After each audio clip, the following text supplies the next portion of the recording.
সৌরভ কোন জায়গায় দাদা? जय श्री राधे। जय निताई। जय गौर हरिगौर। जय श्री श्री राधे।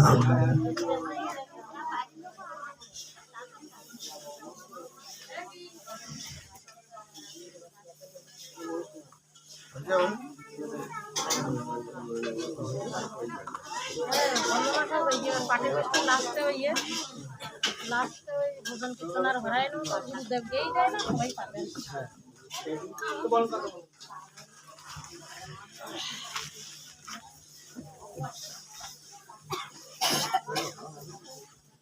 जय जय श्री श्रीमद् भागवत प्रीति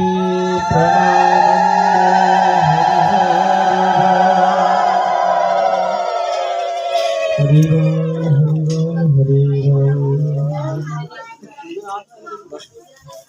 वंदे अहं श्री गुरु श्रीयुत पदकमलं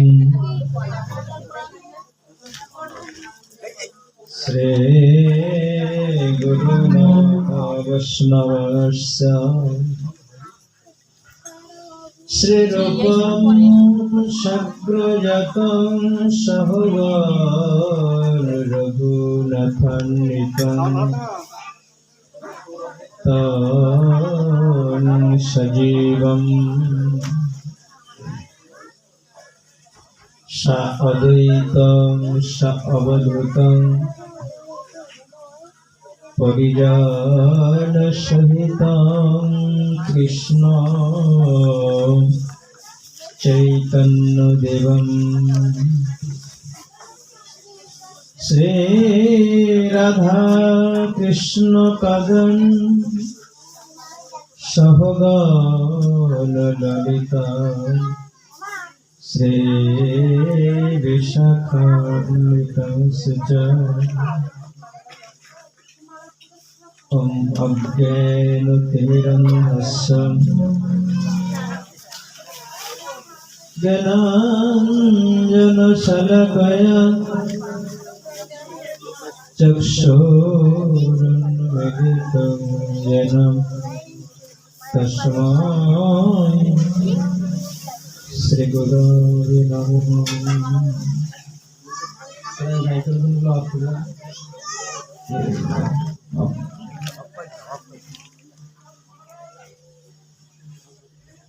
जय श्री राधे। जय श्री राधे।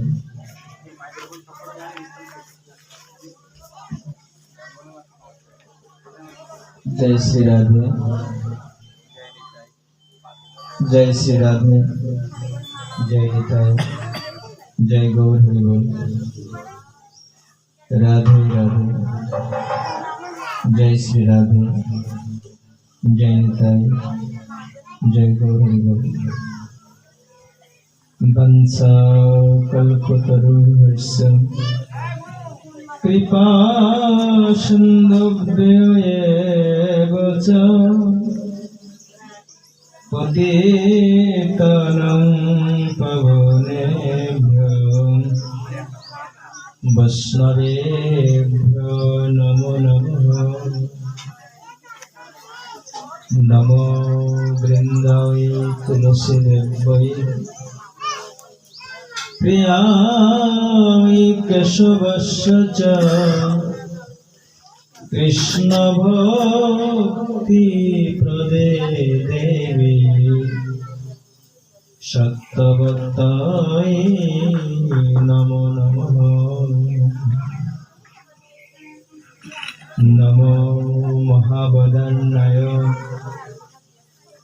कृष्ण प्रेम प्रदायते कृष्णाय कृष्ण चैतन्य नामिने गौरक्षे नमो नमः।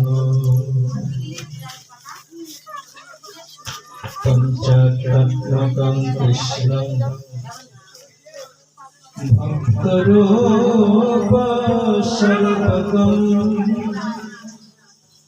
ভক্তাবতারং ভক্তাখ্যম নমামি ভক্তশক্তিতম। হে কৃষ্ণ করুণা সিন্ধু দীনবন্ধু জগৎপতে গোপেশ গোপিকাকান্ত রাধাকান্ত নমস্তুতে। তপ্ত কাঞ্চন গৌরাঙ্গী রাধে বৃন্দাবনেশ্বরী বৃষভানুসুতে দেবী প্রণমামি হরিপ্রিয়ে। জয় রূপ সনাতন ভট্ট রঘুনাথ শ্রীজীব গোপাল ভট্ট দাস রঘুনাথ। এই সায়ে গোসাইর করি চরণ বন্দন, যাহা হইতে বিঘ্ন নাশ ভীষ্ট পূরণ। এই সাই গোসাই প্রভু মোর করো দয়া,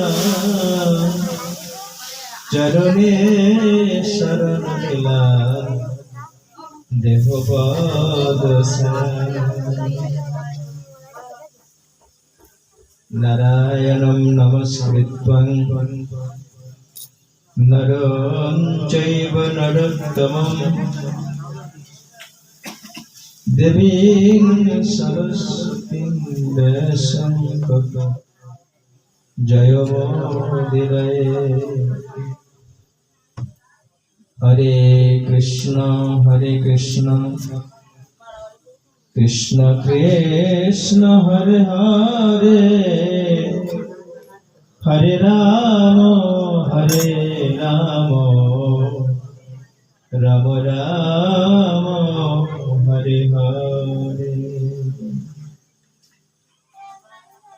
ওম নমঃ ভগবতে বাসুদেবায়।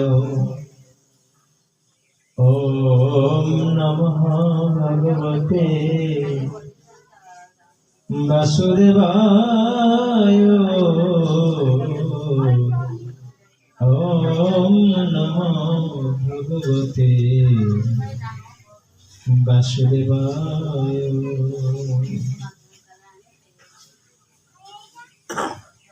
জয় শ্রী শ্রী রাধা মাধব, জয় শ্রীমান গৌর সুন্দর। অন্ধকার শুভ দ্বিপ্রহরে শোনা ইকোটা ইকো হচ্ছে তো, কথা রিফ্লেক্ট হচ্ছে।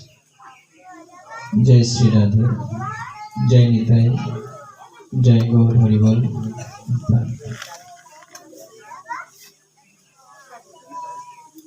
অন্ধকার শুভ দ্বিপ্রহরে অত্র গৃহের শ্রী অঙ্গনে শ্রী শ্রী রাধা দামোদর ব্রতের মহা মহোৎসব উপলক্ষে আয়োজিত সুমঙ্গল ভাগবতী অনুষ্ঠানে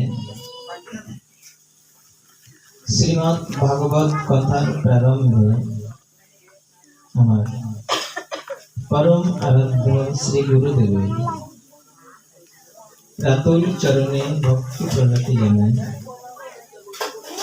প্রণাম জানাই।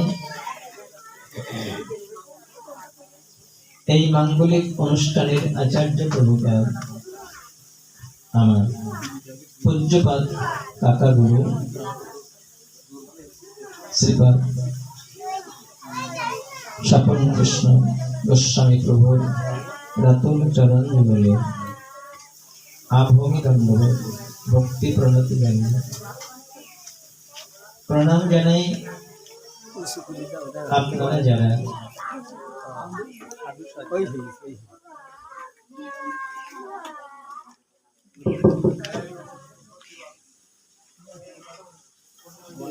জয় জয়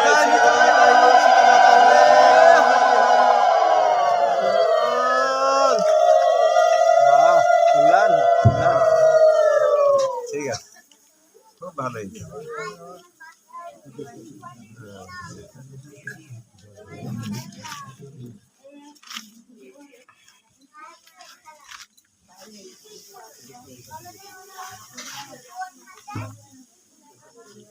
প্রণাম জানাই আপনারা যারা সাধু সজ্জন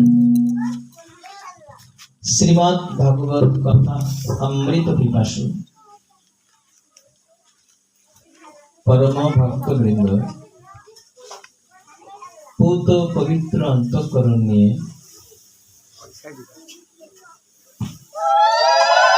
জয় জয় শ্রী গুরু নিতাই গৌর সীতানাথ প্রেমানন্দে হরি হরি বল। সমবেত হয়েছেন এই ভগবতী আসরে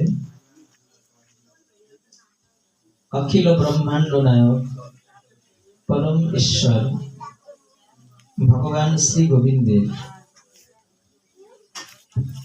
অমৃতময় গুণকথা আস্বাদন মানসে আপনাদের সকলের শ্রী চরণে জানাই আভূমি দণ্ডবোধ ভক্তি প্রণতি প্রণাম জানাই বাৎসল্য প্রেমবতী ভক্তিমতী মাতৃমণ্ডলের শ্রী চরণে আভূমি দণ্ডবোধ। কৃপা করুন এই অধম দাস অনুদাসে ভক্তের চরণ সান্নিধ্যে ভক্তের চরণ গুলিতে অভিষিক্ত হয়ে এই অস্পৃশ্য দেহটা ক্ষণিকের জন্য হলেও যেন পবিত্র হতে পারে, আর এই পাপিষ্টের পাপ জিহ্বার যেন পরম ঈশ্বর ভগবান শ্রী শ্রী রাধা দামোদরের অপ্রাকৃত গুণকথা কিঞ্চিত কীর্তিত হতে পারে। কৃপা করুন এই অধম দাস অনুদাস। যে উপলক্ষ নিয়ে অন্ধকার শুভ দ্বিপ্রহরে এই মাঙ্গলিক অনুষ্ঠানের শুভ আয়োজন, সেটি হচ্ছে দামোদর ব্রতের মহামহোৎসব।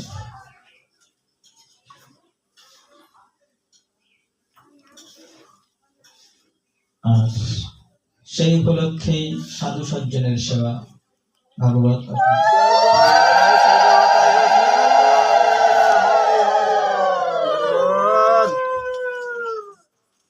ভগবান শ্রী শ্রী রাধা মাধবের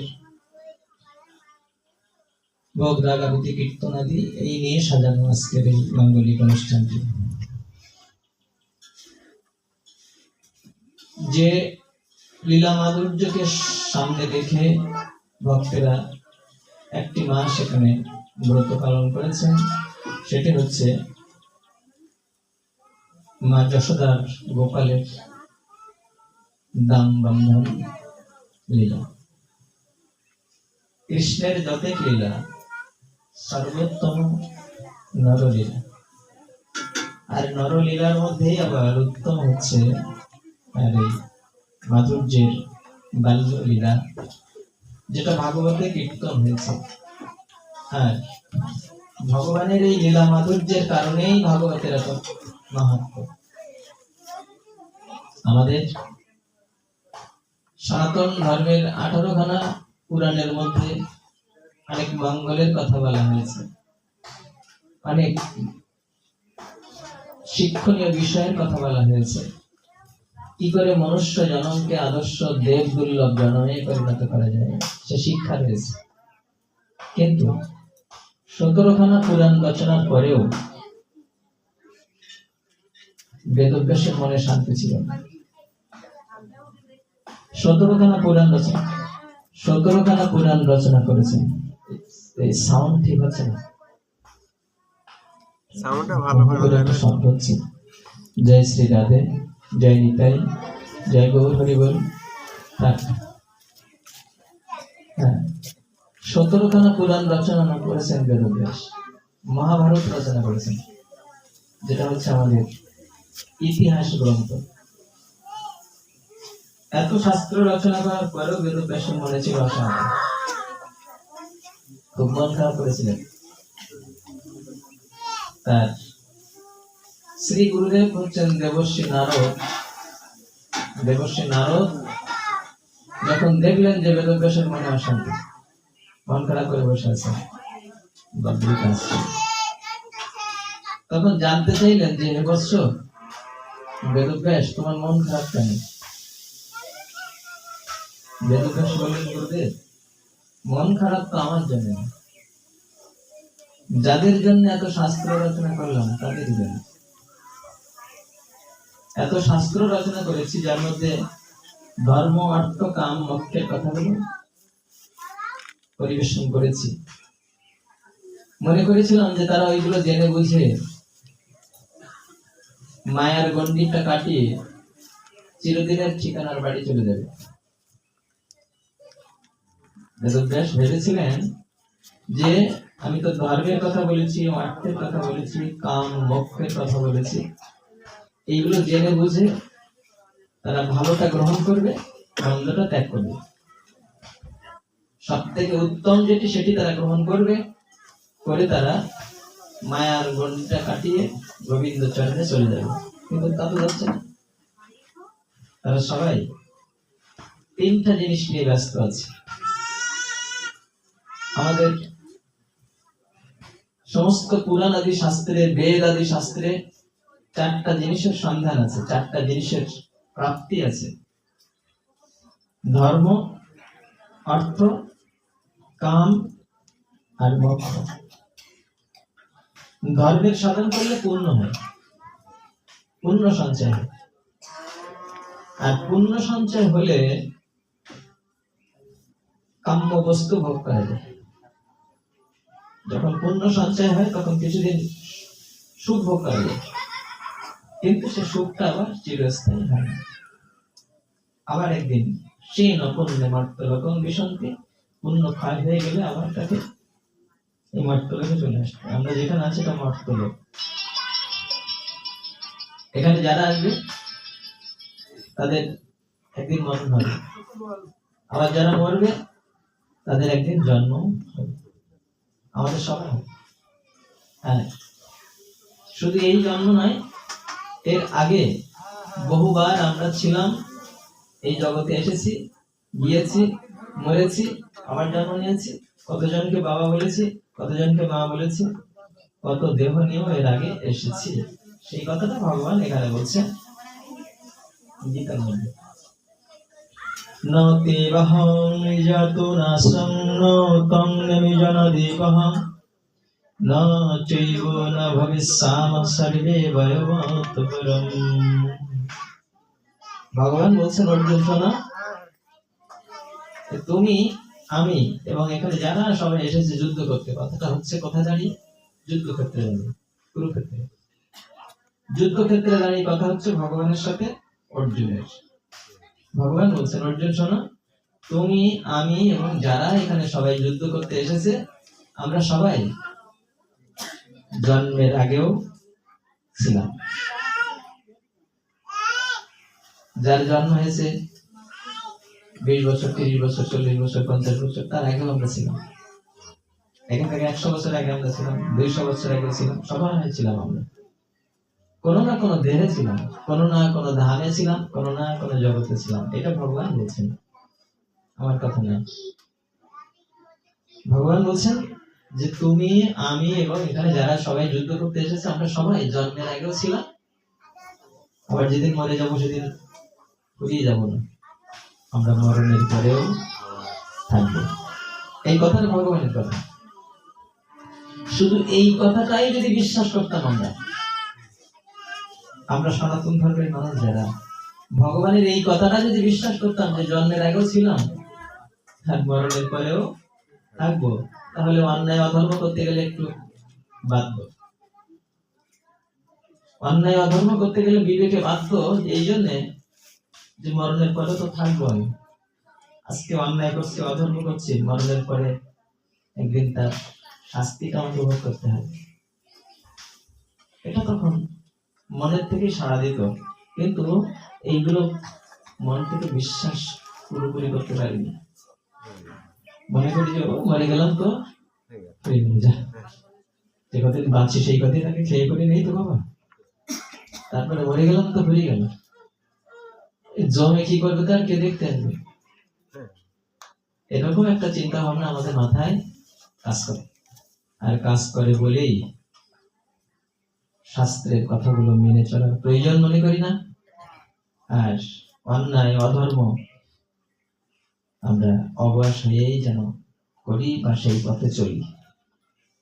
যদি শাস্ত্র বাক্যকে বিশ্বাস করতাম, ভগবানের কথা যদি বিশ্বাস করতাম, তাহলে পরিবর্তন হওয়ার মতো মন মানসিকতাটা আমাদের আস্তে আস্তে তৈরি হতো, একদিনে না হলে।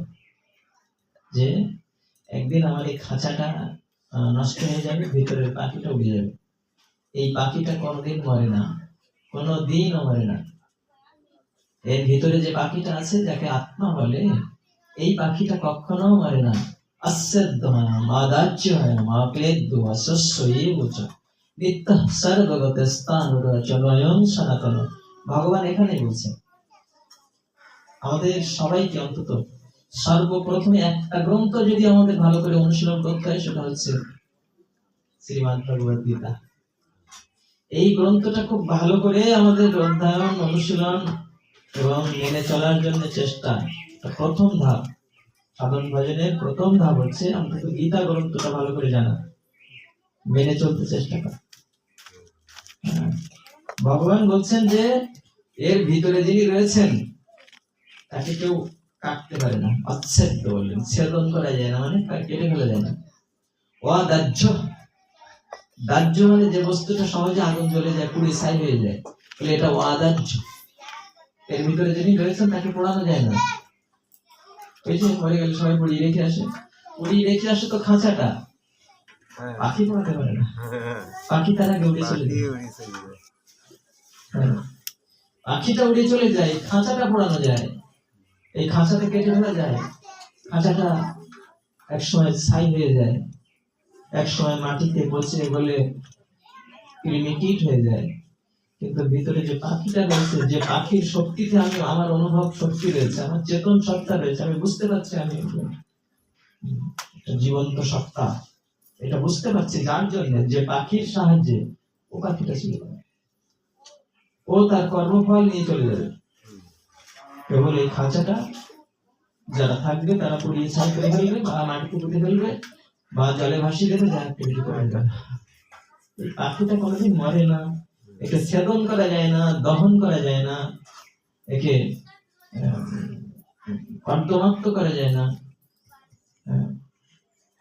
এটা নিত্য বস্তু। গীতার মধ্যে ভগবান বলছেন এটা নিত্য বস্তু। এটা এখান থেকে 1000 বছর আগেও ছিল, 1000 বছর পরেও এটা থাকবে, শুধু তার কর্মফল নিয়ে এসে যাতায়াত করবে। তাহলে আমরা সবাই জন্মের আগেও ছিলাম, মরণের পরেও থাকবো, অনন্তকাল ধরে। ধর্ম করলে কি হবে? পুণ্য সঞ্চয় হবে। আর যখন পুণ্য সঞ্চয় হবে, তখন আমরা ঊর্ধ্ব লোকে যাব, হয় স্বর্গে যাব, বা স্বর্গের উপরেও আরো ধাম আছে, মহলোক, জনলোক, তপলোক, সত্যলোক, এইসব ধামগুলো রয়েছে। সব পর যত বেশি ধর্ম করবে তত বেশি উপরের ধাপে সে উঠবে, কিন্তু চিরকাল সেখানে থাকতে পারবে না। সেই পুণ্যে মর্তলোকং বিশন্তি, পুণ্যটা ক্ষয় হয়ে গেলে আবার তাকে মর্তলোকে ফিরে আসতে হবে। এই কথাটা ভগবান শ্রীকৃষ্ণ নিজে বলছেন। এখন এতগুলো শাস্ত্র রচনা করার পরে বেদব্যাস চিন্তা করছে, ওরা তো সবাই ধর্ম করছে। এই জগৎ সংসারে যাদের জন্য এত শাস্ত্র রচনা করলাম, তারা ধর্ম করছে, কিন্তু ধর্ম করে ওরা যাবে কোথায়? ধর্ম করলে কি সঞ্চয় হবে বললাম আপনাকে? পুণ্য সঞ্চয় হবে। আর পুণ্য সঞ্চয় হলে কোথায় যাওয়া যায়? ঊর্ধ্ব লোকে যাওয়া যায়, উপরে ওঠা যায়, কিছুদিন সুখ ভোগ করা যায়। কিন্তু কিন্তু যেখানে গেলে আর আমাকে কোনো কালেও কষ্ট করতে হবে না, কষ্ট পেতে হবে না, সেখানে যাওয়া যাবে না। ধর্ম করে যতই ধর্ম করি, ও 12 মাসে 13 পূজা করছি, নানান প্রকার দেবতাকে ডাকছি, কত প্রকারের বিধি বিধান মেনে চলছি, হ্যাঁ, বড় ঠাকুরের চিহ্ন দিচ্ছি, লক্ষ্মী পূজা করছি, কালী পূজা করছি, দুর্গা পূজা করছি, হ্যাঁ, এগুলো ধর্ম হচ্ছে। এই সমস্ত দেবতাকে ডাকছি, ধর্ম হচ্ছে। শাস্ত্রের বিধান মেনে চলছে, ধর্ম হচ্ছে। কিন্তু এই ধর্ম করে কি হবে? আমার পুণ্য সঞ্চয় হবে। পুণ্য সঞ্চয় হলে উপরে যাব। সব থেকে উপরে যে জায়গাটা, তার নাম হচ্ছে ব্রহ্মলোক। সব থেকে উপরের যে দামটা, সেটা ব্রহ্মলোক। তো সেখানেও যদি কেউ যায়, তবু তাকে আবার আসতে পুনরাবর্তী। ভগবান বলছেন পুনরাবর্তী। এটা গীতার মধ্যে আছে, 8ম অধ্যায়ে আছে। শ্লোক সংখ্যা হচ্ছে 16। গীতার 8ম অধ্যায়, শ্লোক সংখ্যা 16। আপনাদের বাড়িতে নিশ্চয়ই গীতা আছে, অন্য গ্রন্থ থাকার না থাকে, একখানা গ্রন্থ আমরা প্রায় সবাই রাখি, সেটা হচ্ছে গীতা। এই গীতার মধ্যে আপনারা দেখবেন 8ম অধ্যায়, শ্লোক সংখ্যা হচ্ছে 16। সেখানে ভগবান বলছেন যে ব্রহ্ম ভুবনাল লোকা পুনরাবর্তী অর্জুন মামো পেত্তৌ তু কৌন্তেয় পুনর্জন্ম ন বিদ্যতে। এখান থেকে শুরু করে, এখানে বলতে আমরা কোথায় আছি? ভূলোকে। এখান থেকে শুরু করে যদি পুণ্য করতে করতে যদি সেই ব্রহ্মলোক পর্যন্ত চলে যায়, সব থেকে উপরের ধাম যেটা, সেখানেও যদি যাই, তবু পুনরাবর্তী, আবার তাকে পাক্ষে ফিরে আসতে হবে। কিন্তু একটা কাজ করলে আর ফিরে আসতে হবে না, একটা জায়গায় যেতে পারলে আর ফিরে আসতে হবে না, চির আনন্দের জগতে সে চলে যাবে। সেটা কি? সেইটা ওই শ্লোকের 2য় লাইনে বলছেন। কত অধ্যায়ের কথা বলছিলাম? 8ম অধ্যায়, শ্লোক সংখ্যা 16। এই 8ম অধ্যায়ের 16 নম্বর শ্লোকে ভগবান বলছেন মামু পেত্ত তু কৌন্ত পুনর্জন্ম ন বিদ্যতে। যারা আমাকে পাবে, তাদের আর পুনর্জন্ম হবে না, আর তাদের পাপ খেতে হবে না, এই মায়ার সংসারে তাদের আর আসতে হবে না, ত্রিতাপ জ্বালার আগুন আর তাদের ভোগ করতে হবে না, ত্রিশূলের যন্ত্রণা তাদের ভোগ করতে হবে না। এর জন্য শর্তটা কি? বলে আমাকে পেতে হবে, আমাকে পেতে হবে। তো তোমাকে কি করে পাবো? ভগবান অনেক ধর্মের কথা বলেছেন আগে, শেষের দিকে গিয়ে বলছে, একেবারে গীতার শেষের দিকে। গীতায় তো 18 অধ্যায়, এই 18 অধ্যায়ে একেবারে শেষের দিকে গিয়ে ভগবান একটা অন্তিম বানিয়ে দিয়ে দিলেন। হ্যাঁ, 18 অধ্যায়, শ্লোক সংখ্যা হচ্ছে 66। এই কথাটা খুব মনোযোগ দিয়ে আমরা বুঝতে চেষ্টা করি। গীতার 18 অধ্যায়, গীতার মধ্যে 18টা অধ্যায় রয়েছে, তো শেষ অধ্যায়ে শ্লোক সংখ্যা হচ্ছে 66। ওই শ্লোকে ভগবান বলছেন সর্ব ধর্মান পরিত্যাজ্য। তার মানে পরিত্যাজ্য, পরিত্যাগ করা, সব ধর্ম পরিত্যাগ করা। ভগবান বলছেন সর্ব ধর্মান পরিত্যাজ্য, সব ধর্ম তুমি ত্যাগ করো। যত ধর্মের কথা রয়েছে শাস্ত্রে, এটা করলে ধর্ম হবে, ওটা করলে ধর্ম হবে, এটা করলে ধর্ম হবে, ওটা করলে পূর্ণ হবে, এই করলে পূর্ণ হবে, ভগবান বলছেন সব ছাড়ো, সর্বধর্মান পরিত্যাজ্য, সব ছাড়ো। মাম একং শরণং ব্রজ, একমাত্র আমার স্মরণ নাও। ভগবান বলছেন একমাত্র আমার স্মরণ নাও। মাম একং বললেন, একমাত্র, একমাত্র আমার স্মরণ নাও। নিলে কি হবে জানো? পরের লাইনে বলছেন অহং তং সর্ব পাপেভ্যো মোক্ষয়িষ্যামি মা শুচি। আমি তোমাকে সমস্ত পাপ থেকে মুক্ত করব। ধর্ম ছেড়ে দিলে পাপ হবে না? ভগবান বলছে সে দায়িত্ব তো আমার থাকলো। আমি তো বলছি তুমি সব ত্যাগ করো, সব ধর্ম ছাড়ো, এটা করলে ধর্ম, ওটা করলে ধর্ম, ওটা করলে ধর্ম। আমি তো বলছি যদি তুমি আমাকে বিশ্বাস করো তাহলে শোনো আমার কথা ও সব ছাড়ো। একমাত্র আমার স্মরণ নাও। স্মরণ যখন নেব তখন আমার কথা শোনো, আমি যা বলছি তাই শোনো, আমি যা বলছি তাই শোনো। মৎকর্ম বিন্মত পরম মদ্ভক্ত সঙ্গবঞ্চ নির্বৈর সর্বভূতেষ ইয়া সাময়িতি পাণ্ডব। বলেন যে আমার জন্য কর্ম করো। কার জন্য? ভগবানের জন্য, তোমার জন্য না।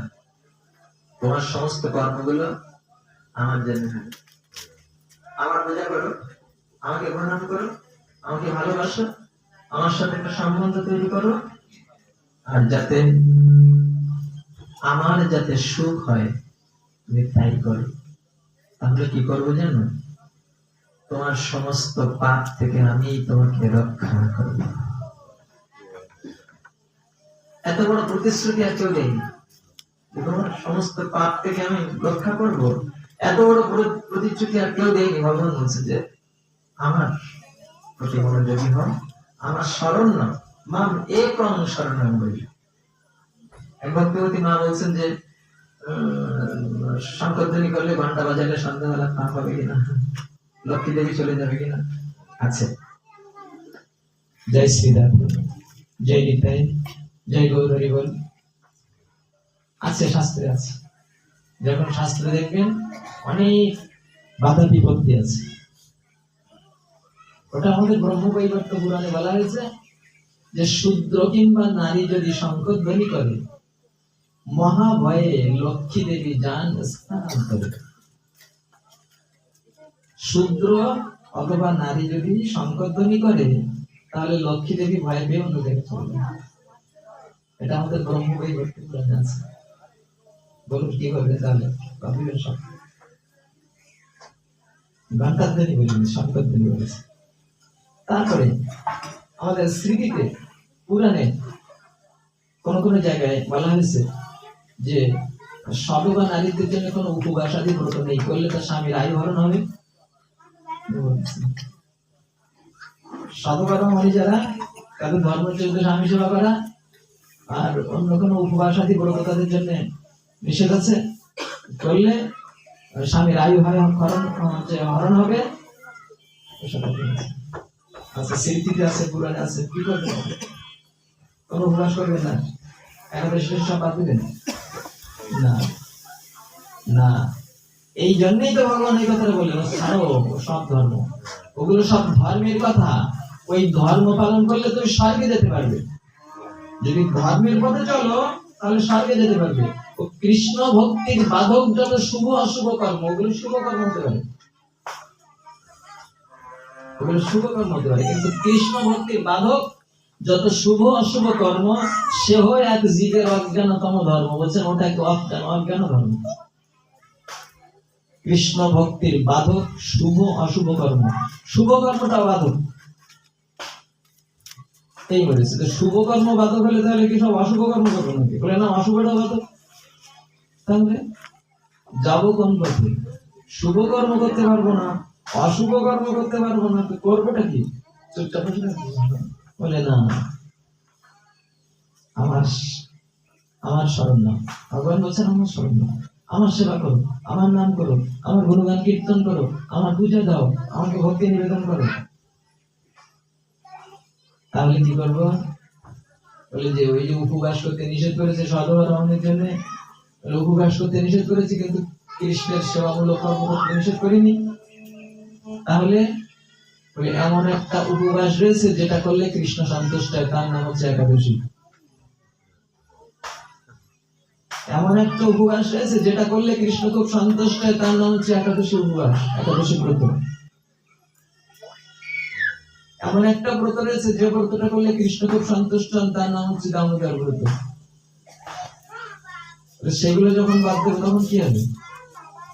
তখন আমার কৃষ্ণ সেবামূলক কর্ম থেকে আমি বিচ্যুত হয়ে যাব। স্বর্গে যেতে পারবো কিন্তু বাড়ি যেতে পারবো না।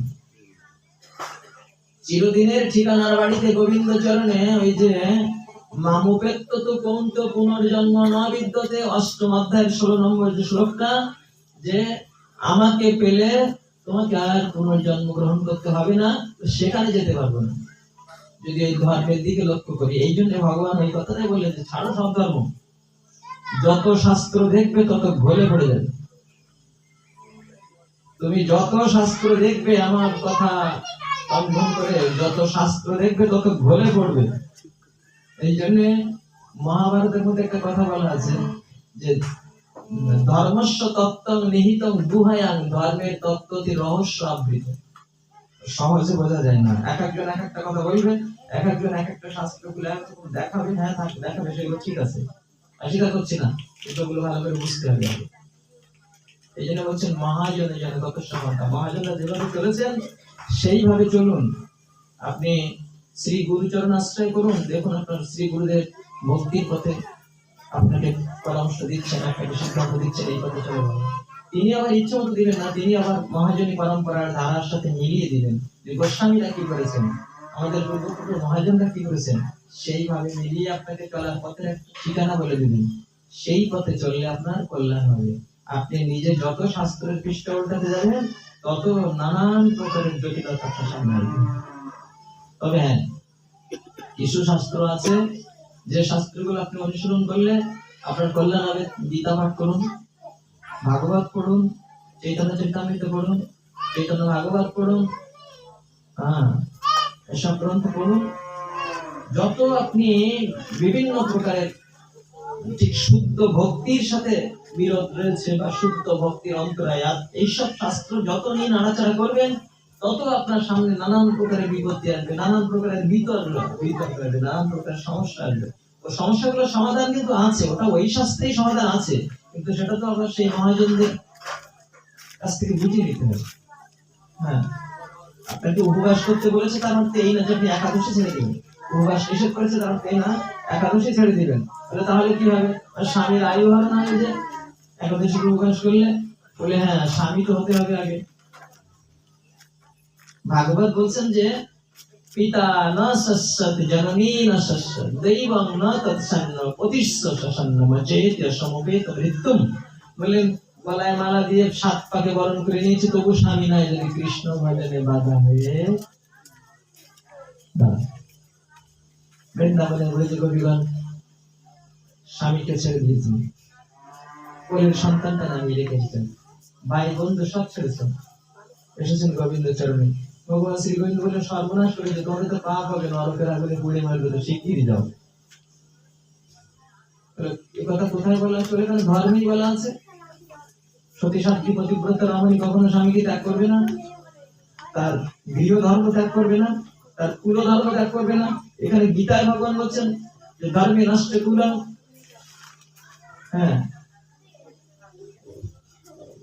অধর্মের প্রভাবে কুল নষ্ট হয়েছে। অধর্ম অভিভাবক কৃষ্ণ প্রবেশন্তি কুল স্ত্রীসু দুষ্টাসু বাষ্ণ জয়তে বর্ণশঙ্কর। ভগবান বলছেন যে অধর্ম করলে তখন কুলের স্ত্রী দুষ্ট হয়ে যায়। এইরকম এইসব ধর্মের কথাগুলো আছে শাস্ত্রে। ভগবান শ্রীকৃষ্ণ বলছেন তোমরা কি সর্বনাশ করলে, এই বনের মধ্যে চলে এসেছো গভীর রাত্রিতে, সব ভাই সন্তান ছেড়ে, তোমাদের পাপ হবে তো, নরকে যাবে তো। কি বলেছিলেন তারা? গোবিন্দ স্বর্গে যাবো কি নরকে যাবো এই চিন্তা করে তোমার কাছে আসেনি। তোমার চরণে এসেছে চিরদিনের মতো, তোমার চরণে ঠাঁই পাবো তাই। তাই গৌর শ্রী প্রবণানন্দ গৌর হরি হরি।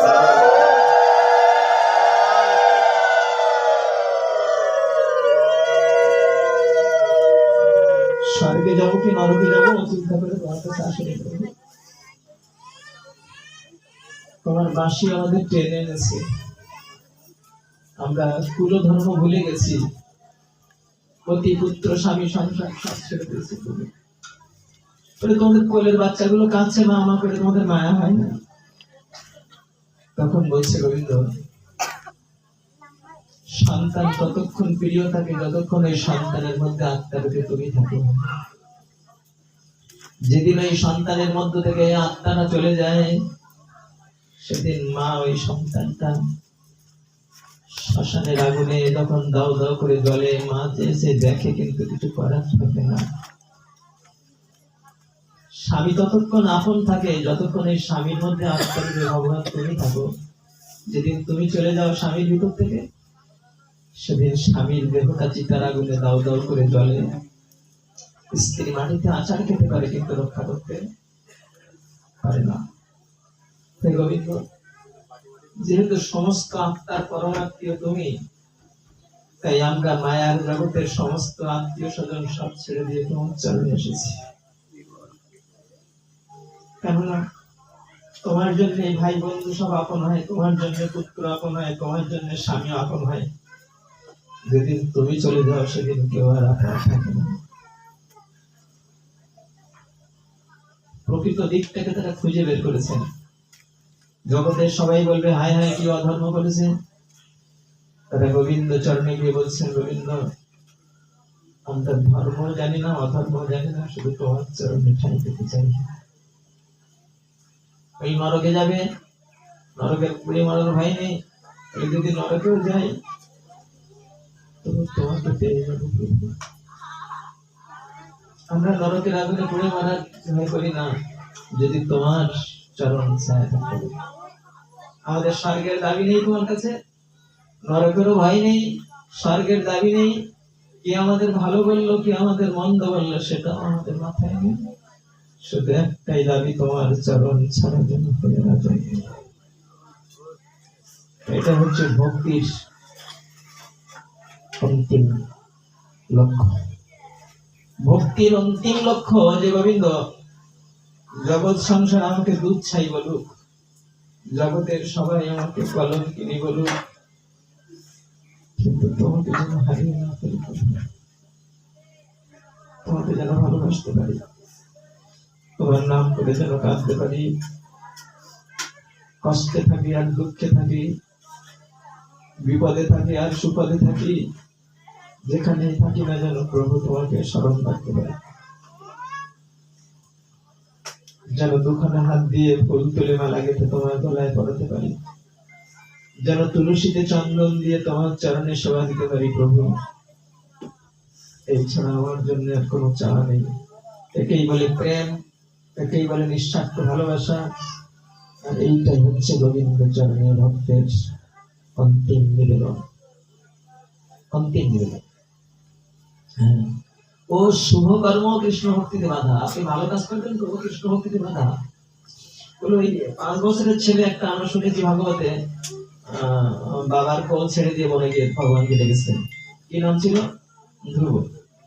ভালো কাজ করেছে তো, ভগবানকে ডেকেছিল, ভালো কাজ করেছে, কিন্তু সে ভালো হয়নি শেষ পর্যন্ত। কি হয়েছে? যখন ধ্রুব বনে গিয়ে ভগবানকে ডাকছেন, খাওয়া নেই, ঘুম নেই, মনের ফল সেবা করে, তাও 3 দিন পরে একদিন, 6 দিন পরে একদিন, 9 দিন পরে একদিন, এখন আর খাওয়া হচ্ছে না, তবু ভগবানকে ডাকছেন। ডেকে ডেকে ডেকে ডেকে যতদিন দীক্ষা না হলো ততদিন ভগবান দেখা দিতে পারলেন না। দীক্ষা দেওয়ার জন্য দেবশ্রী নারদকে পাঠালেন। দেবশ্রী নারদ চেষ্টা করলেন তাকে ফিরিয়ে বাড়ি পাঠানো, চলে যাও, বাড়ি চলে যাও। এত অল্প বয়সে ভগবান পায় না, চলে যাও। কিন্তু তাও হলো না। ওই ছেলেটা জানতে চাইলেন, প্রভু আপনি আমাকে চলে যেতে বলছেন কেন? বলে এত অল্প বয়সে কেউ ভগবান পায় না। তখন ধ্রুব বলেছিলেন, এত অল্প বয়সে ভগবান যদি না পায়, তা আমি আপনার দেখা পেলাম কেন? আপনি যে ভগবানের ভক্ত, সাধুর দেখা কেন পেলাম? আর সাধুর দেখা যদি আগে ভাগ্যে জোটে, তাহলে নিশ্চয়ই সাধুর হৃদয়ে মন্দিরে তো ভগবান থাকে, তাহলে একদিন ভগবানের দেখা হবে।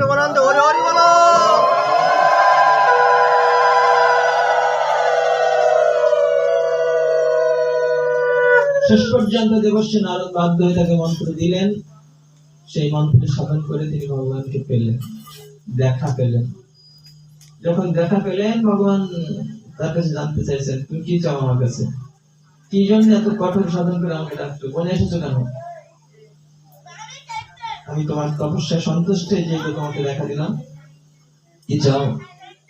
বলে আমি যা চাওয়ার জন্য প্রভু তোমাকে ডাকতে পাঠিয়েছিলাম তার আমার নিতে ইচ্ছে হচ্ছে না। কেন? না, বাবার সিংহাসনে থেকে বঞ্চিত হয়ে যাচ্ছিলাম, তাই তো তোমাকে ডাকছিলাম। তো এখন তোমাকে দেখে এত আনন্দ আমার হচ্ছে, আমার সমস্ত দেহটা পুলকিত রোমাঞ্চিত হচ্ছে, আমার একটা দিব্য আনন্দের শিহরণ বয়ে যাচ্ছে সমস্ত দেহে। এত আনন্দ তোমাকে দেখার, তোমাকে পাওয়ার, এত শান্তি প্রভু আমি আগে বুঝিনি।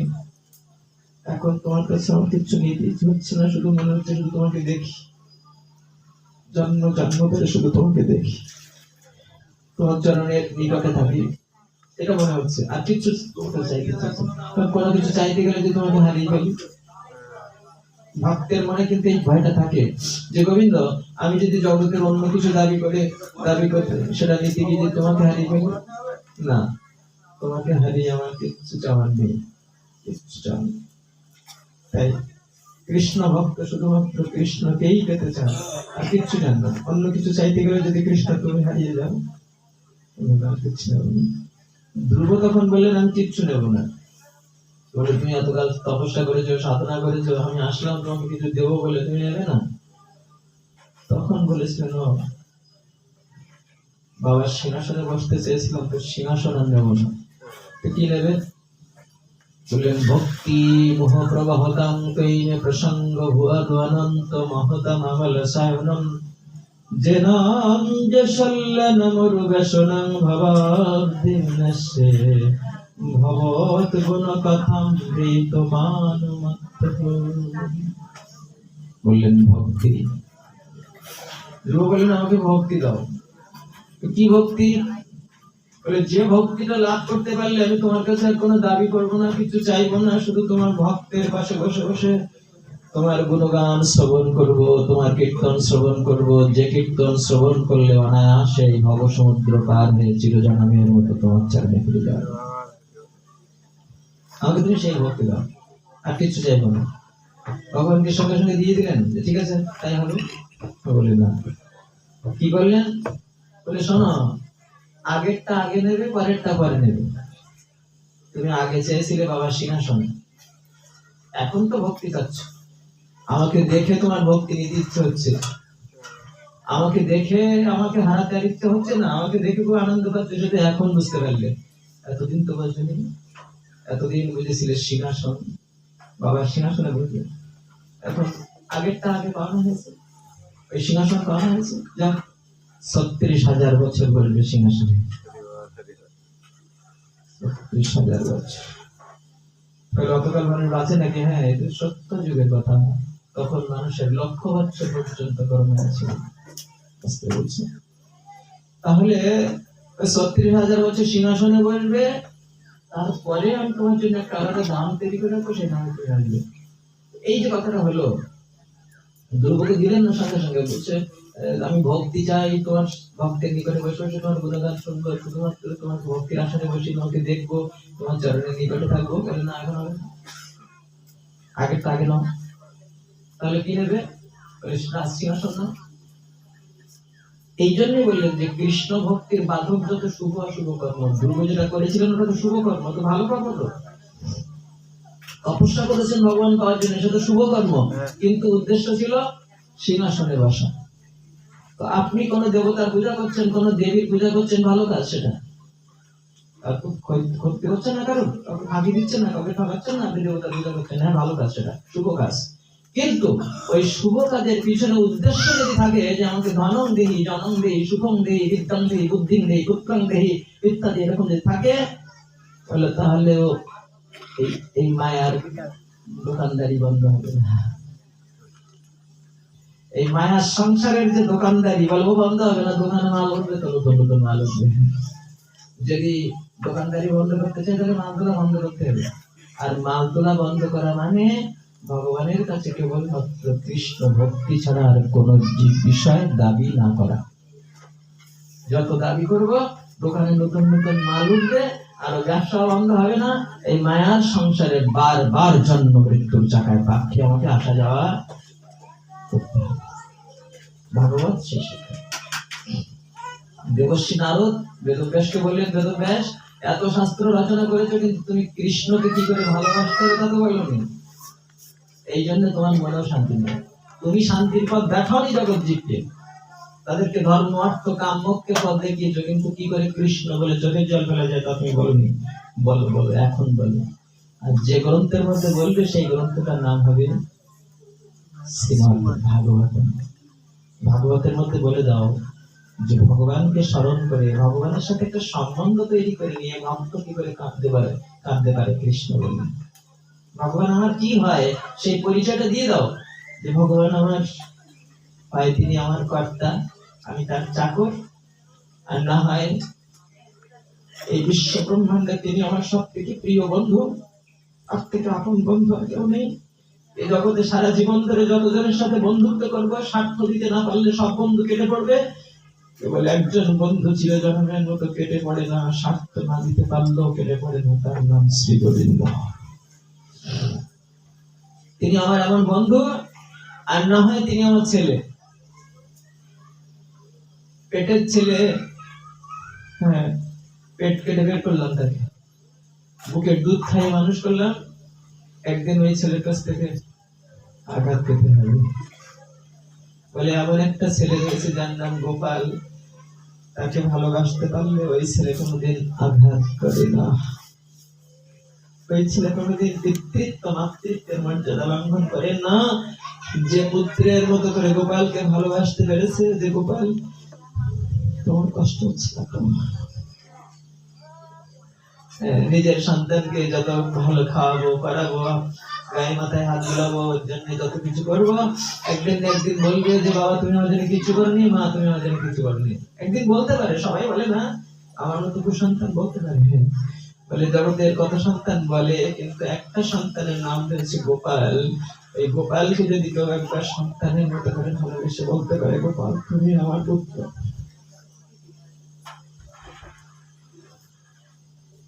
আমি তোমাকে পিতৃত্বের মমতা দিয়ে, মাতৃত্বের মমতা দিয়ে গোপাল তোমাকে ভালোবাসতে চাই, তোমাকে খাওয়াতে চাই, তোমাকে পড়াতে চাই। গোপাল তুমি যেন আমাকে চরণ ছাড়া করে দিও না। বলে এইরকম পুত্রের মতো করে যদি কেউ গোপালকে ভালোবাসতে পারে, ওই গোপাল কোনোদিন তার পিতাকে মাতাকে বলেন না যে তোমরা কিছু দাওনি।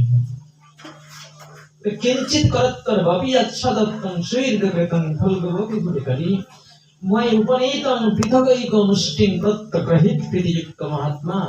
ভাগবতে বলছেন যে ভক্ত যদি সামান্য একটু কিছু দেয়, সেটা ভগবান মনে করে বাবা আমাকে এত কিছু দিল, আর তিনি যেটা দেন অনেক দিয়েও মনে করেন না আমি এখনো দিতে পারিনি, আমার ভক্তের উপহারের মূল্য আমি এখনো দিতে পারিনি। এই কথাটা কোথায় বলছেন? ওই যেখানে একদিন ভিখারি গিয়েছিলেন সুদামা ঠাকুর কৃষ্ণের জন্য 4 মুষ্টা চিড়ে খুদ নিয়ে, সেই খুদটুকু ভগবান কেড়ে কেড়ে খেয়েছিলেন। সুদামা ঠাকুর দিচ্ছিলেন না, ভগবান কেড়ে নিয়ে খেয়েছিলেন, খুব আনন্দ করে খেয়েছিলেন আর বলেছিলেন যে সখা সখা তুমি আমার জন্য এত ভালো জিনিস এনেছ, কি করে বুঝলে যে এই চিড়ের খুদ আমার খুব প্রিয়? এইভাবে খুব আনন্দ করে খেয়েছিলেন। আর বিনিময়ে কি দিয়েছিলেন তাকে? দিয়েছিলেন তাকে অট্টালিকা, রাজপ্রাসাদ দিয়েছিলেন। তাই ওইখানে ভগবান বলছেন যে গোবিন্দ, ভক্ত তোমাকে সামান্য একটা তুলসী পাতা যদি দেন, সামান্য 1 গণ্ডূষ জল, ওই পঞ্চপাত্রের যে ছোট্ট চামচটা থাকে তো বলতে 1 গণ্ডূষ, সামান্য 1 গণ্ডূষ জল যদি কোনো ভক্ত ভক্তি করে তোমাকে দেয়, তুমি মনে করো আমাকে এত কিছু দিল, আমি কি দিয়ে শোধ করবো? কিন্তু এই জগৎ সংসারে যাদেরকে আপন মনে করছে, এদেরকে গলায় গলায় দিল, মানে আমাকে কিছু দিতে পারেনি। যতক্ষণ দিতে পারি ততক্ষণ ভালোবাসাটা টিকে থাকে, যখন দিতে না পারি তখন আর ভালোবাসা টিকে থাকে না। এই সব দেওয়া নেওয়া স্বার্থের জগৎ। কিন্তু তোমাকে সামান্য একটু জল দিলাম, একটা তুলসীর পাতা দিলাম, একটা দুর্বা দিলাম, আর তুমি মনে করলে যে ভক্ত আমাকে এত দিয়েছে, আমি কি দিয়ে শোধ করবো? এত মহৎ তুমি, এত কৃপা তোমার প্রভু, সামান্য একটু কিছু দিলে তুমি ভক্তের কাছে ঋণী হয়ে যাও, আবার তুমি ভক্তকে এত কিছু দাও দিয়েও মনে করো যে না, আমি এখনো কিচ্ছু দিতে পারিনি। এত কত বড় মন তোমার গোবিন্দ। ঠিক ভগবান ভক্তের কাছে ঋণী হয়ে যায়। তাহলে ওই একটা সম্বন্ধ যেটাকে পুত্রের মতো করে ভালোবাসা। আর একটা সম্বন্ধ আছে, বলে গলায় মালা দিয়ে 7 পাকে বরণ করে নিয়েছিলাম, স্বামী দেবতাকে দেহ মন প্রাণ উজাড় করে দিয়ে তাকে ভালোবাসলাম। নিজের ভাই বন্ধু মা বাবা সবাইকে ছেড়ে তাকে ভালোবাসলাম, তার সেবা করলাম, শেষ পর্যন্ত তার কাছ থেকে আঘাত পেলাম, শেষ পর্যন্ত তার কাছ থেকে নিন্দা অপবাদ লাঞ্ছনা বঞ্চনা সব পেলাম। বলে ও হ্যাঁ, এটা জগৎ সংসারের নিয়ম। এই জগৎ সংসারে তুমি যাকে ভালোবাসবে সে তোমাকে কাঁদাবে, কিন্তু স্বামীর মতো করে একবার যদি কেউ গোবিন্দকে ভালোবাসতে পারে, গোবিন্দ তুমি আমার প্রাণপতি, তুমি আমার প্রিয়জন, তুমি আমার প্রাণবান্ধব, দেহ মন প্রাণ উজাড় করে দিয়ে যদি কেউ গোবিন্দকে ভালোবাসতে পারে, তাহলে তিনি কখনো তার প্রেমিকাকে অস্বীকার করেন না, কখনো না, কখনো। আর এই ভালোবাসাটার নাম হচ্ছে মাধুর্যের ভালোবাসা। এক সময় ভক্ত ভক্তির অনুশীলন করতে করতে ওইরকম একটা জায়গায় পৌঁছে যায়, তখন কৃষ্ণই তার সব হয়ে যায়, সব হয়ে যায়। কৃষ্ণই তার পিতা হয়, কৃষ্ণই তার মাতা হয়, কৃষ্ণ তার পুত্র হয়, কৃষ্ণ তার বন্ধু হয়, কৃষ্ণ তার স্বামী হয়। গোবিন্দ ছাড়া কোনো কিছু সে তখন ভাবতে পারে না, সবকিছু তার কৃষ্ণকে ঘিরেই হয়। সেই শিক্ষা দেয় ভগবান। আপনারা 1 মাস ধরে যে ব্রত করেছেন, ওই ব্রতের পিছনেও সেই রকম একটা শিক্ষা ছিল, গোপালকে পুত্রের মতো করে ভালোবাসা। আর 1 মাস ধরে যেটা অনুশীলন করেছেন, সেই অনুশীলন করা কর্মটা আর 11টা মাস ধরে বাস্তবায়ন করা। আমরা যখন কোনো প্রশিক্ষণ দিই, প্রশিক্ষণ দেওয়া হয় কেন? কোনো বিষয়টা শিখে নেওয়া। এবার কি করব? শিখে নিয়ে চুপচাপ বসে থাকবো? বলে না, যেটা শিখেছি ওইটা কাজে পরিণত করতে হবে। এই ব্রতের মাসটা ছিল প্রশিক্ষণের মাস। 1টা মাস আমরা ভক্তির শিক্ষা লাভ করলাম। ভোরবেলা উঠবো, রাধা মাধবকে জাগাবো, ফুল তুলসী তুলবো, বৃন্দাজি পরিক্রমা করবো, দিনের বেলা চলতে ফিরতে খেতে শুতে ঘুমাতে গোপালকে সামনে দেখো, গোপাল তোমাকে যেন ভুলে না যায়। গোপালের লীলাগুলো স্মরণ হবে। এই তো এই সময় মা পিছনে পিছনে দৌড়াচ্ছে, কি করে কানটা ধরেছে, কি করে গোপাল কাঁদছে।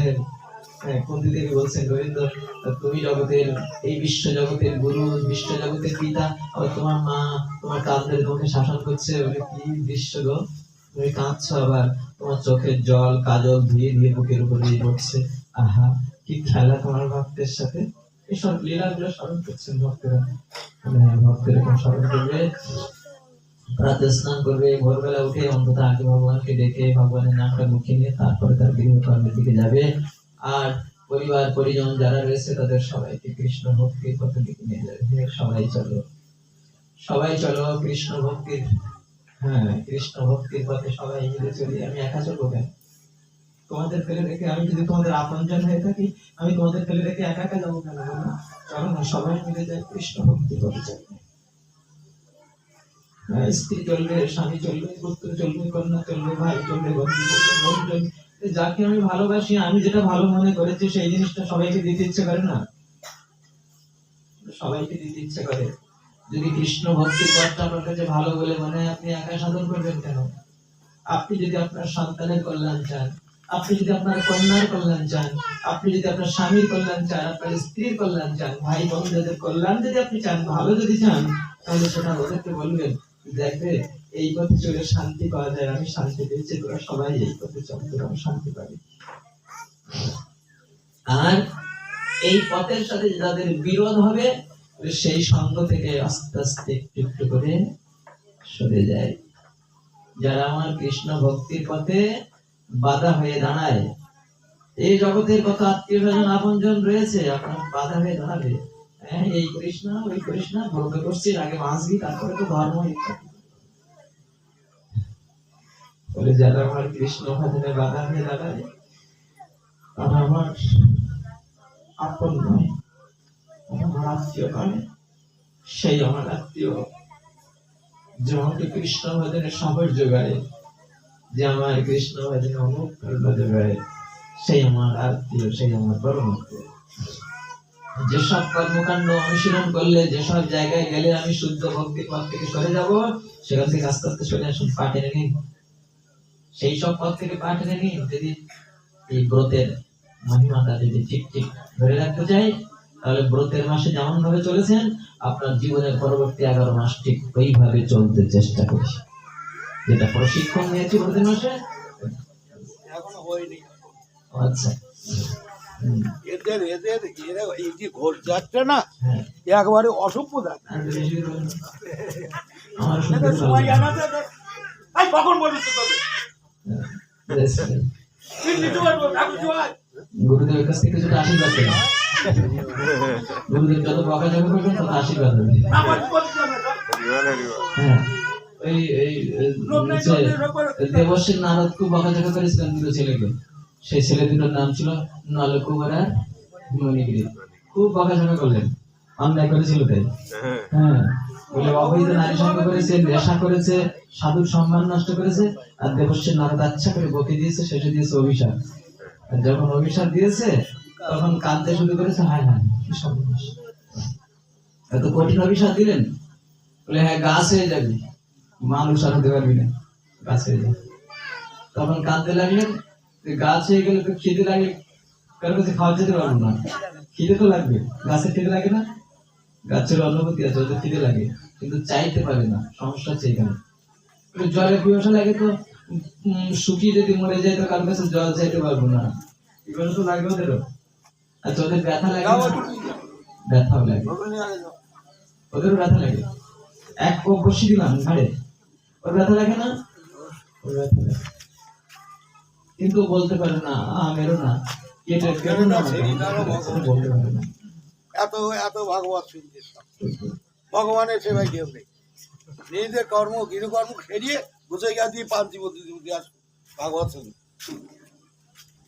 ঠিকঠাক, ঠিকঠাক। এখানে কি এই লোকের 700 লোকের আয়োজন দেখো, কটা লোকের। এরপরে দেখো আর 1 ঘন্টা পরে দেখো লোকে লোকের আর নেই না।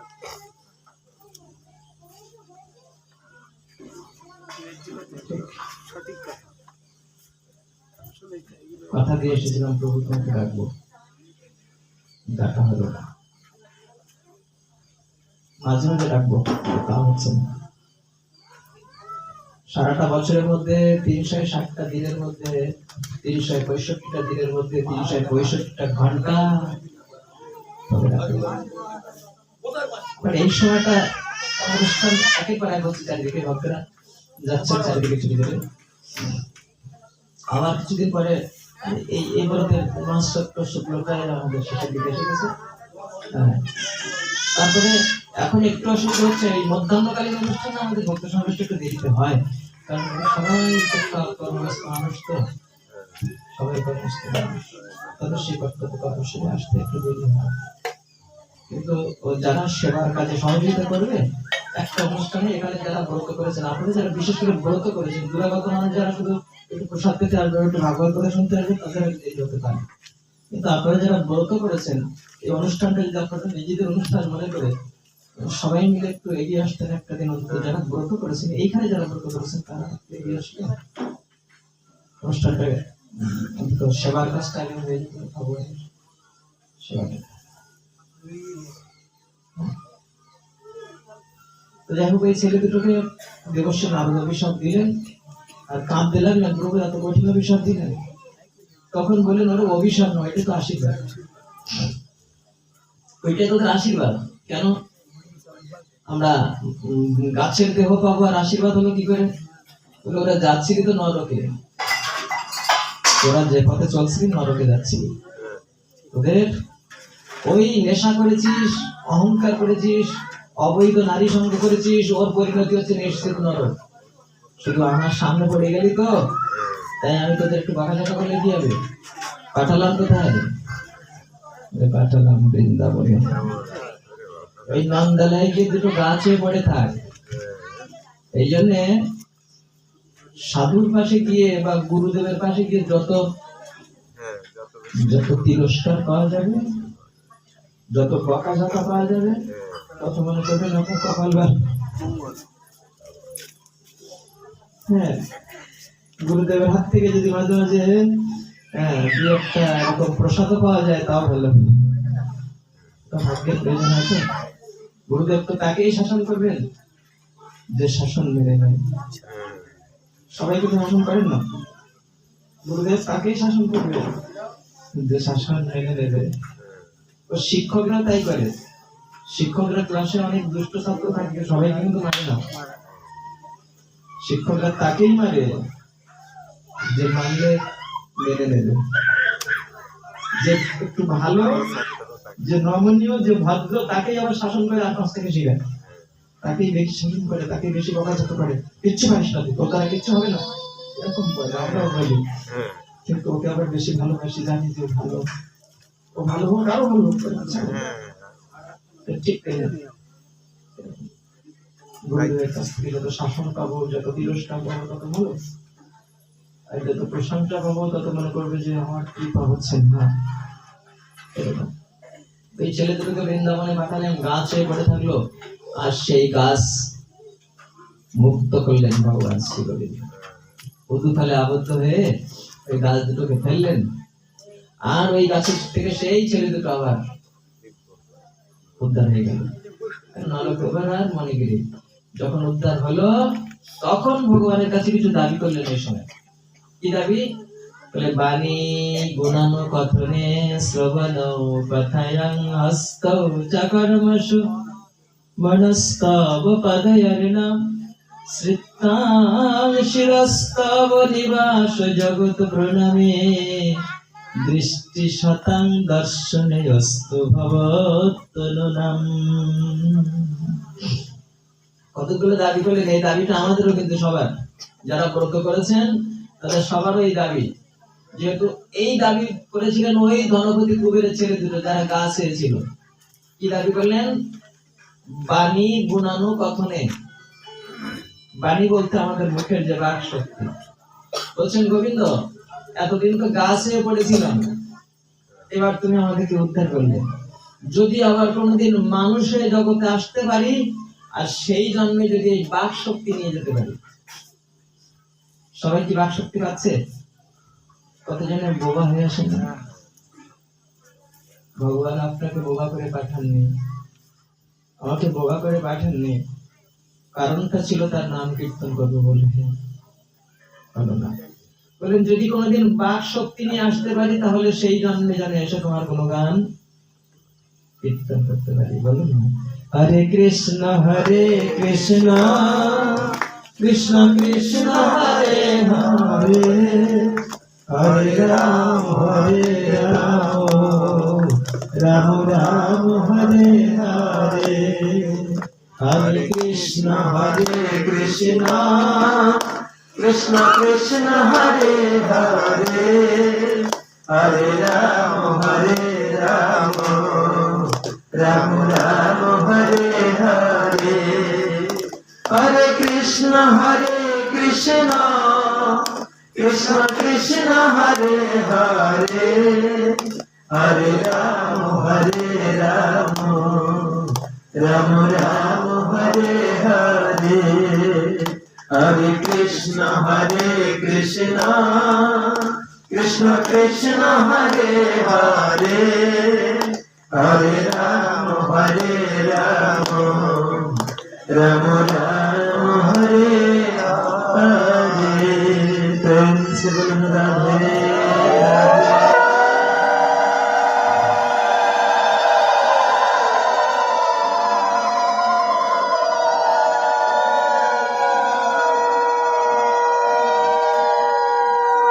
বাণী গুণানুকথনে। বাক শক্তিতে যেন তোমার গুণগান কীর্তন করার কাজে লাগাতে পারি। আর একটা শিক্ষা রয়েছে এই রামবন্ধন লীলার মধ্যে, আমরা কতটুকু গ্রহণ করতে পারলাম, আপনারা পেরেছেন, আমি পারিনি। সেটা কি বলবো? ওই মা যশোদা গোপালকে যেদিন ধরেছিলেন নদী চুরি করার অপরাধে, নগ্নের ভান্ডার ভেঙে দিয়েছেন, পাড়ার মায়েরা সব দল বেঁধেছে, নালিশ করছে, যশোদা এত ছেলের জন্য আমরা পেরে উঠছি না। কেন? এই করে নবমীর ভান্ডার ভেঙে দেয়, চুরি করে খায়, বানরদের দিয়ে খাওয়ায়, পাড়ার ছেলেদের দিয়ে দল বেঁধে নিয়ে যায়, এসব।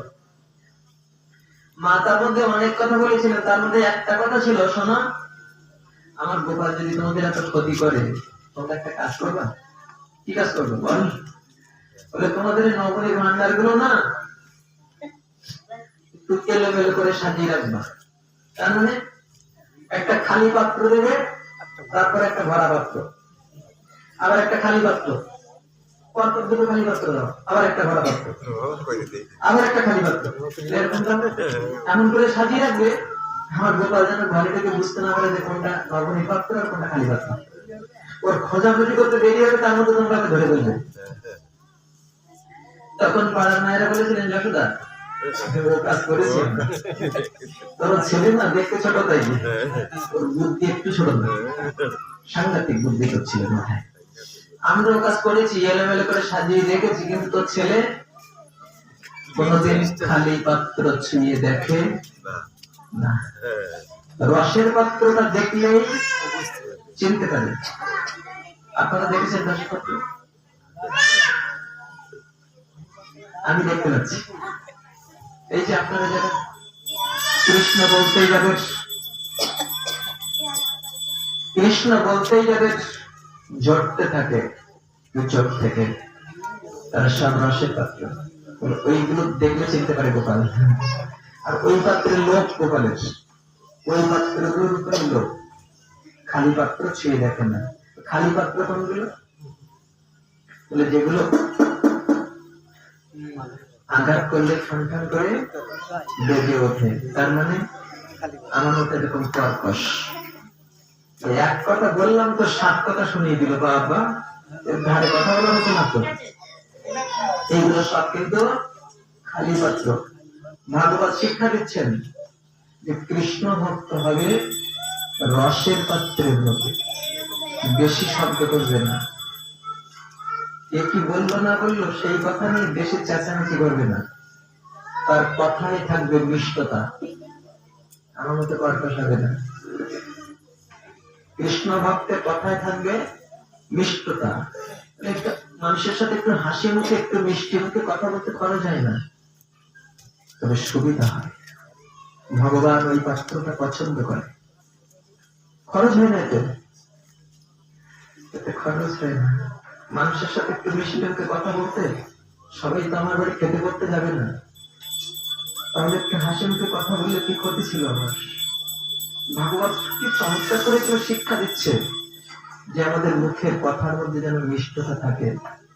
কৃষ্ণ ভক্ত সবার সাথে হাসি মুখে কথা বলবে, সবার সাথে ভালো আচরণ করবে, কারোর সাথে সহজে কারোর সাথে দুর্ব্যবহার করবে না, রূঢ় কথা বলবে না, কারোর সম্মান নষ্ট করে কথা বলবে না। কৃষ্ণ ভক্তের একটা শিক্ষা দিয়েছে ভগবান। যদি ভাগবতের অনুকূলে চলতে পারতাম, যদি শাস্ত্রের অনুশাসন মেনে চলতে পারতাম না, জগৎটা যেন স্বর্গের মতো শান্তির জায়গা হয়ে যেত। কিন্তু পারি না তো, পারি না। সবসময় মুখে যেন বিষ যাচ্ছে। হ্যাঁ, কাউকে আপন করে দিতে পারি না। কোন জায়গায় যাই তো 8 চোখে তাকাই আর একজনের দেখি, ধরো তার সাথে আমার প্রতিদ্বন্দ্বিতা আছে, কেন? কি প্রয়োজন বাবা? কি প্রয়োজন? কেউ তো আমার কাছে খেতে করতে আসছে না, বা আমার তো কেউ ক্ষতি করছে না, একটু সবার সাথে একটু মিল পন্থে চলি না। এটা ভাগবতের শিক্ষা, সেই শিক্ষা দেয়। ওই ছেলে দুটো বলছেন যে বাণী গুণান কথনে গোবিন্দ, মুখের কথা দিয়ে যেন তোমার গুণগান কীর্তন করতে হবে। আর কি শ্রবণও কথায় আন, যদি কোনোদিন কান নিয়ে আসি, শুধু কান থাকলে তো হবে না, তার আবার শ্রবণ শক্তি থাকতে হবে। যদি কোনোদিন কান নিয়ে আসতে পারি, তাহলে সেই কান যেন তোমার গুণগান শ্রবণ করতে পারি।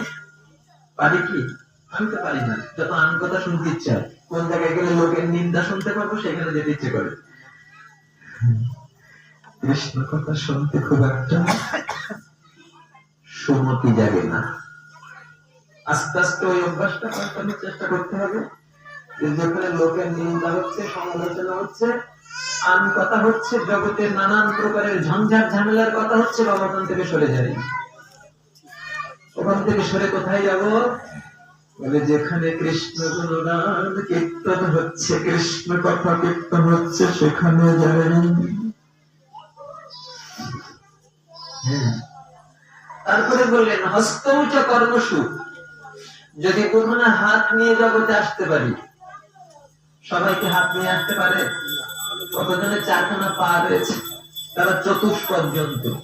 আবার কতজনের হাতও নেই, পাও নেই, এরকম করে চলে। আমাকে যদি এরকম করে দেয় পরের জন্মে, তাহলে আর তুলসী তুলতে পারবো না, হাত জোর করে আর ভক্তকে প্রণাম করতে পারবো না, গোবিন্দকে প্রণাম করতে পারবো না, গোবিন্দাই নম বলে তার চরণে তুলসী দিতে পারবো না, যদি হাত দুখানা করে নেয়। গোবিন্দ, যদি পরের জন্মে দুখানা হাত নিয়ে আসতে পারি, তাহলে তুমি এই কৃপা করে যেন হাত দুখানা দিয়ে তোমার সেবার কর্ম করতে পারি। প্রেম ছেলে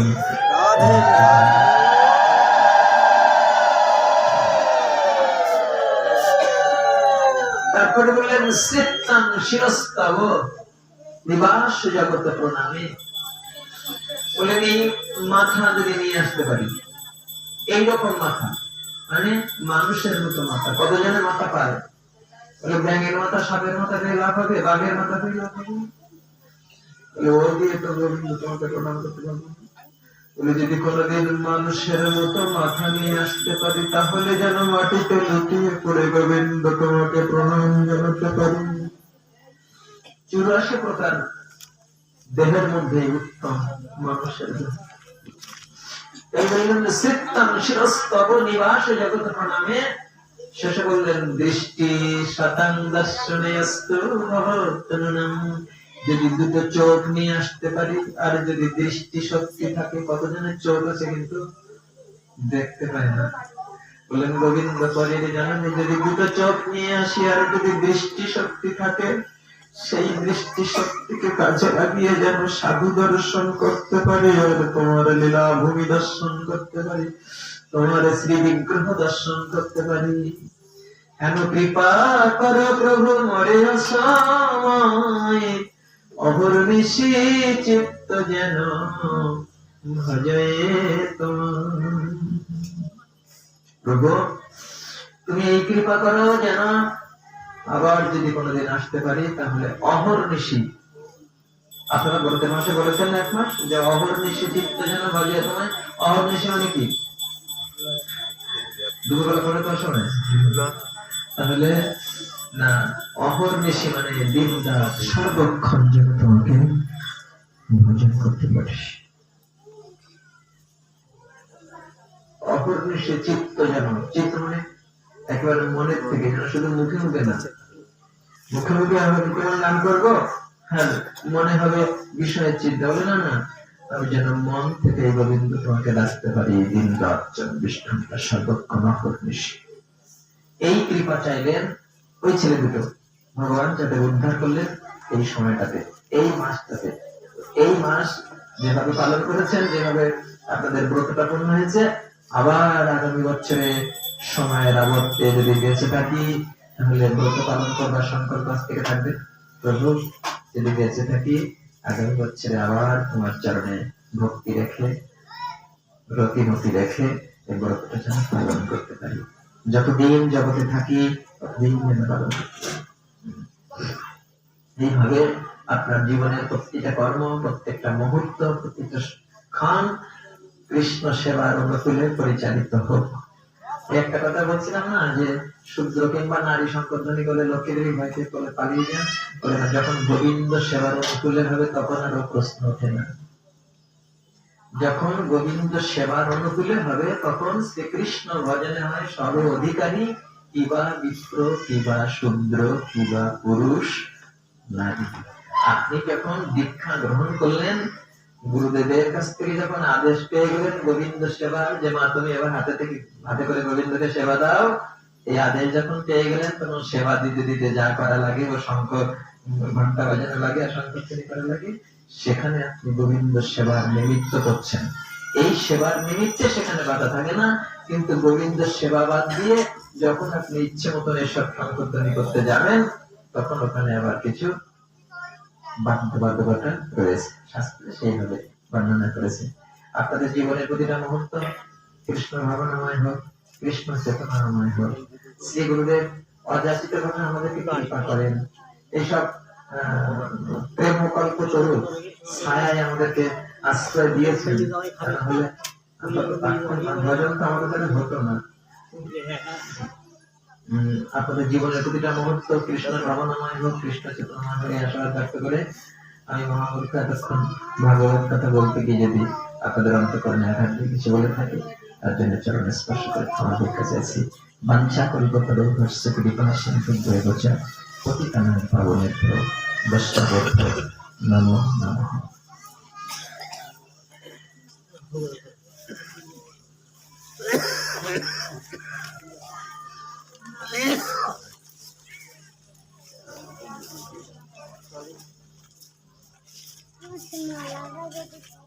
মালাটা কি করবি? আমার গলায় দিতে যাবে, আমার গলায় দিতে যাবে।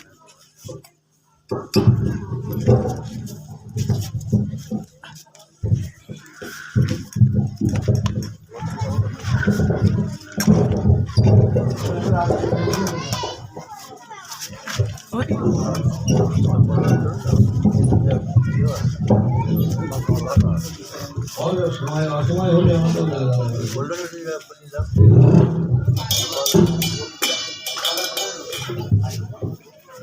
হবে না। অসুবিধা, আমরা হয়তো একটা দিন আসলাম নাশ্চরের পর্বটা হয়ে গেল, কিন্তু যারা রয়েছেন যারা তাদের তো সারাটা বছরই এইভাবে থাকতে হয়, যে কারণে আমরা যখনই সেবায় ত্রুটি করে ফেলবো, বিলম্বিত করে ফেলবো, তখন তারা তো কষ্ট করে পারবে কি করে, তারা তো সারাটা বছরই সেবার সঙ্গে যুক্ত।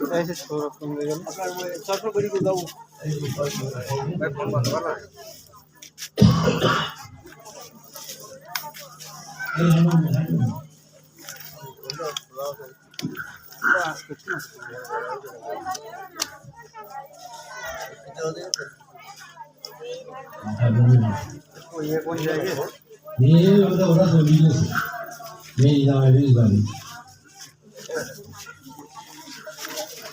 বলতে